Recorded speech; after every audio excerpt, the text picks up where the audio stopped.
अनचाहे बाल हैं और आप ये सोच रही हैं इसका कोई परमानेंट सॉल्यूशन या उपाय है, तो ये वीडियो आपके लिए है। इस वीडियो में आपको मैं बताऊंगी कि अनचाहे बालों का सॉल्यूशन और इसके टेम्पररी सॉल्यूशंस और परमानेंट सॉल्यूशंस क्या हैं। इस वीडियो को अंत तक देखें।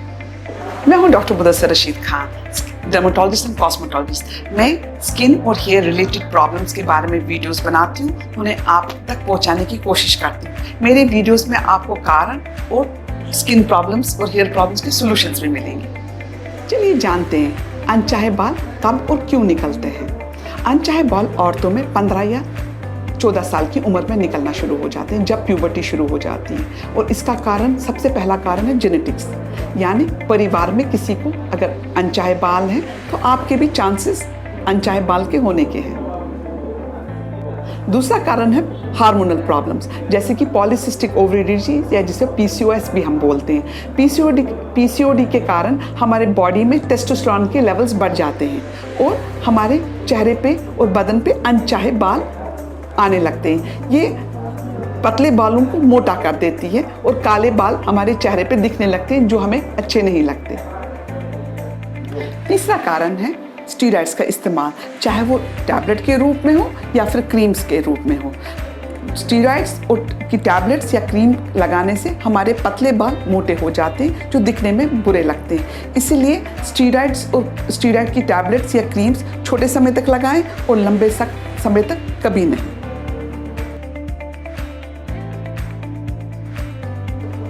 चलिए बात करते हैं कि अनचाहे बालों से आप कैसे निपटा जाएं। अनचाहे बालों को निकालने के काफ़ी तरीके होते हैं, लेकिन मैं आपको ये बताना चाहूँगी कि अनचाहे बालों को पूरी तरह से ख़त्म नहीं किया जा सकता। चलिए बात करते हैं वैक्सिंग की। बहुत सारी औरतें अपने चेहरे और बदन के अनचाहे बालों को हटाने के लिए हॉट वैक्स करवाती हैं, लेकिन हॉट वैक्स कराने से आपको कई सारी प्रॉब्लम्स हो सकती हैं, जैसे कि स्किन एलर्जी या फिर दाने निकलना। और कई बार ज़्यादा हॉट वैक्स लगाने से आपका चेहरा जल भी सकता है। बहुत सारी औरतें सालों से वैक्सिंग करवाती हैं। मेरी सलाह ये होगी कि वैक्सिंग की फ्रीक्वेंसी कम करें। महीने में अगर 2-4 बार आप करवाती हैं, इसे 2 बार करें। वैक्सिंग ज़्यादा ना करें। दूसरा एक आसान तरीका है चेहरे के अनचाहे बालों को हटाने का, उसको हम थ्रेडिंग बोलते हैं। ये एक चाइनीज़ मेथड है, लेकिन इंडिया में काफ़ी मशहूर हो चुका है और काफ़ी लोग इसे अनचाहे बालों के लिए करते हैं। लेकिन थ्रेडिंग में भी कुछ प्रॉब्लम्स हैं, जैसे कि स्किन एलर्जी होना, पिंपल्स निकलना और कभी कभार स्किन में कट भी लग सकता है। तीसरा आसान तरीका अनचाहे बालों को निकालने का है क्लिपिंग से।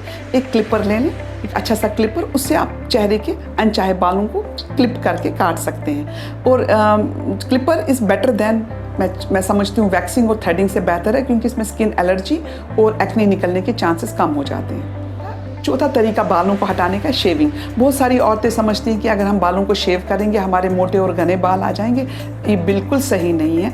आपके बाल नीचे स्किन से आते हैं, ऊपर से अगर आप शेविंग से बालों को हटाएंगे आपके बाल वैसे ही आएंगे। शेव एक अच्छा तरीका है बड़े जैसे पैरों और लेग्स को साफ करने का, और आप शेविंग वीकली कर सकते हैं या एवरी अदर डे कर सकते हैं। लेकिन शेविंग करते हुए ख्याल रखें कि आप धीरे से करें और हेयर की डायरेक्शन में करें। एक अच्छा उपाय है अनचाहे बालों को छुपाने का, लेकिन ये सिर्फ आप चेहरे पे कर सकते हैं, और कुछ अगर आपके बाल हाथों पे, उसके लिए आप ब्लीचिंग कर सकते हैं। ब्लीचिंग में केमिकल्स होते हैं जिससे आपके बाल ब्लीच हो जाते हैं और वो बालों आपकी स्किन के साथ मिल जाते हैं। लेकिन ब्लीच में केमिकल्स कभी कभार एलर्जी कर देते हैं, और अगर ब्लीच ज़्यादा देर तक बालों में रहता है तो बाल सफ़ेद दिखते हैं और बुरे लगते हैं।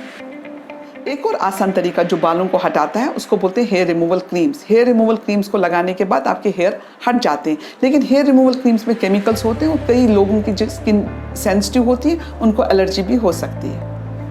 आखिर में बात करते हैं एक परमानेंट सोल्यूशन की, जो आपके बालों को कम करेगा। लेज़र्स का नाम तो आपने सुना होगा। लेज़र्स काफ़ी मशहूर हो चुका है पिछले कई सालों में।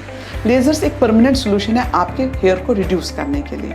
लेज़र करने से पहले बालों को शेव किया जाता है और फिर लेज़र्स की शॉट्स दिए जाते हैं उस एरिया में। लेज़र्स बालों की जड़ों को ख़त्म करता है और 6 से 7 सेशन में 70 से 80% आपके बाल कम हो जाते हैं। याद रखिए, हेयर रिडक्शन हो जाता है, परमानेंट रिमूवल नहीं होता।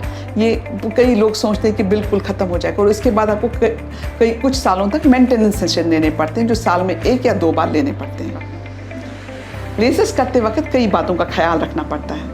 मैं भी लेज़र्स करती हूँ, मेरे क्लिनिक पे भी लेज़र है। अगर आपको हेयर रिडक्शन कराना है मेरे पास भी आ सकते हैं आप, और मेरा नंबर और एड्रेस नीचे दिया हुआ है। लेज़र्स करते हुए हमें एक अच्छे डॉक्टर के पास, जो आपके बालों को और स्किन टोन को देखेगा कि लेज़र की एनर्जी कैसे देनी है, कितने दिनों में आपको आना है, वो सब एक डॉक्टर बताता है। और एक एक्सपीरियंस्ड डॉक्टर ही आपको एग्जैक्ट लेज़र सजेस्ट कर सकता है। लेज़र कई प्रकार के होते हैं, जैसे IPL, डायोड, NDI। आपके बालों को कौन सा लेज़र सूट करेगा वो एक डर्मेटोलॉजिस्ट ही बताएगा। लेज़र के सेशंस महीने में 1 बार होते हैं। 6 से 7 सेशंस में आपके बालों, चेहरे के और बदन के बालों में काफ़ी सुधार आ जाता है।